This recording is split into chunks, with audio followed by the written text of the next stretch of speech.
जीवन में आगे बढ़ने के लिए हमारी सोच में सकारात्मकता का होना आवश्यक है। यह तभी संभव है जब हमारा चित्त एकाग्र हो।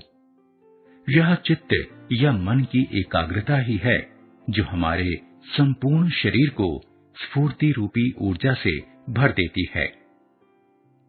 चित्त की एकाग्रता का अर्थ है चित्त की चंचलता पर अंकुश रखना। किसी भी काम में यह आवश्यक है। व्यवहारिक बातों में भी चित्त की एकाग्रता होनी चाहिए। यह बात नहीं कि व्यवहार में इसके लिए अलग गुणों की जरूरत है। कैसा भी व्यवहार हो, उसकी सफलता और असफलता हमारी एकाग्रता पर अवलंबित है। व्यापार, अध्ययन, अध्यापन, राजनीति, कूटनीति, किसी को भी ले लो, इसमें जो कुछ सफलता मिलेगी वह चित्त की एकाग्रता के अनुसार ही मिलेगी। नेपोलियन के बारे में कहा जाता है कि जब वह युद्ध की व्यवस्था को एक बार व्यवस्थित कर लेता था, तब उसके बाद समर भूमि में गणित के सिद्धांतों को हल किया करता था। डेरों तंबुओं पर गोले बरसते और सैनिक मरते, परंतु नेपोलियन का चित्त अपने गणित में ही लीन रहता। मैं यह नहीं कहता कि नेपोलियन की एकाग्रता बहुत बड़ी थी। उससे भी ऊंचे दर्जे की एकाग्रता के उदाहरण दिए जा सकते हैं। खलीफा उमर के बारे में भी ऐसी ही बात कही जाती है। युद्ध के बीच में ही जब नमाज का समय हो जाता, तो वे वहीं समर भूमि में एकाग्रचित होकर घुटने टेककर नमाज पढ़ने लगते थे। उनका चित्त इतना एकाग्र हो जाता था कि उन्हें यह होश भी न रहता कि किसके आदमी मर रहे हैं, उसके या रिपुतल के। एक फकीर थे। एक बार उनके शरीर में तीर घुस गया। इससे उन्हें बड़ी वेदना हो रही थी।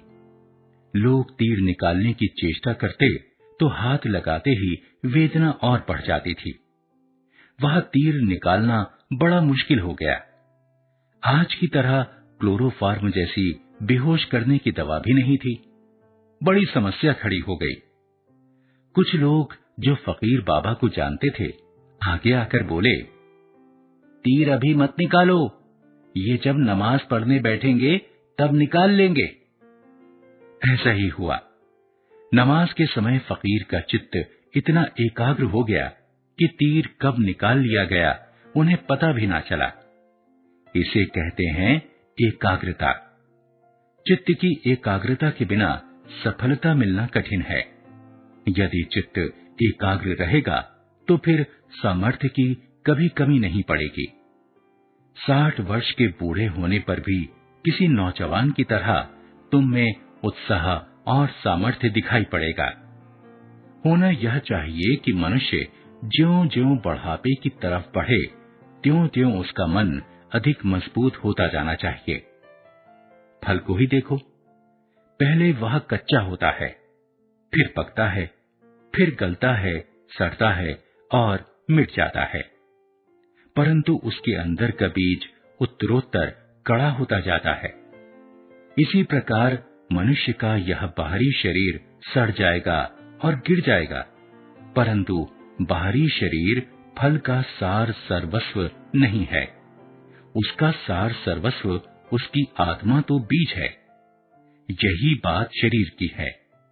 शरीर भले ही बूढ़ा होता चला जाए, परंतु स्मरण शक्ति तो बढ़ती ही रहनी चाहिए। लेकिन ऐसा होता नहीं। उम्र बढ़ने से स्मरण शक्ति कम होती जाती है।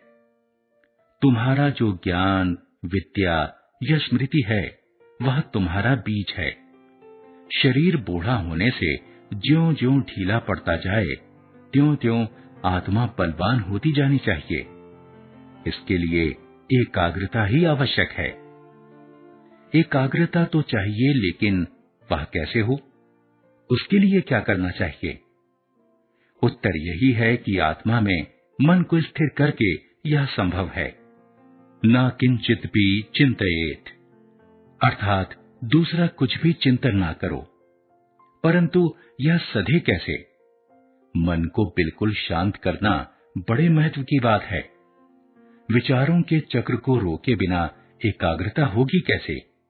बाहरी चक्र तो किसी तरह रोक भी लिया जाए, परंतु अंदरूनी चक्र तो चलता ही रहता है। चित्त की एकाग्रता के लिए ये बाहरी साधन हम जैसे जैसे काम में लाते हैं, वैसे वैसे अंदर का चक्र अधिक वेग से चलने लगता है। तुम आसन जमाकर तन कर बैठ जाओ और आंखें स्थिर कर लो, परंतु इतने से मन एकाग्र नहीं हो पाता। मुख्य बात यह है कि मन के चक्र को चलने से बंद करना ही साधना है। बाहर का यह अपरंपार संसार जो हमारे मन में भरा रहता है, उसको बंद किए बिना एकाग्रता को साधना कठिन है। अपनी आत्मा की अपार ज्ञान शक्ति हम बाहरी दुनिया की क्षुद्र वस्तुओं में खर्च कर डालते हैं, लेकिन ऐसा नहीं होना चाहिए। जिस प्रकार दूसरों को न लूटते हुए स्वयं अपने प्रयत्न से धनी बनने वाला व्यक्ति आवश्यकता के बिना खर्च नहीं करता, उसी प्रकार हमें भी अपनी आत्मा की ज्ञान शक्ति क्षुद्र बातों के चिंतन में खर्च नहीं करनी चाहिए। यह ज्ञान शक्ति हमारी अमूल्य थाती है, परंतु हम उसे स्थूल विषयों में खर्च कर डालते हैं। यह साग अच्छा नहीं बना, इसमें नमक कम पड़ा। अरे भाई, नमक कितना कम पड़ा? तनिक सा ही कम पड़ा ना। इस महान विचार में ही हमारा सारा ज्ञान खर्च हो जाता है। जो ज्ञान परमेश्वर की प्राप्ति करा सकता है, उसे हम साग सब्जी के जायके की चर्चा में खो देते हैं।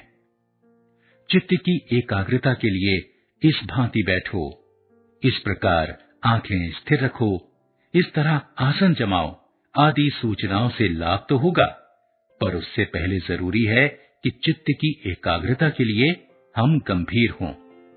मनुष्य के चित्त में पहले यह जम जाए कि चित्त की एकाग्रता आवश्यक है, फिर तो मनुष्य स्वयं ही उसकी साधना का मार्ग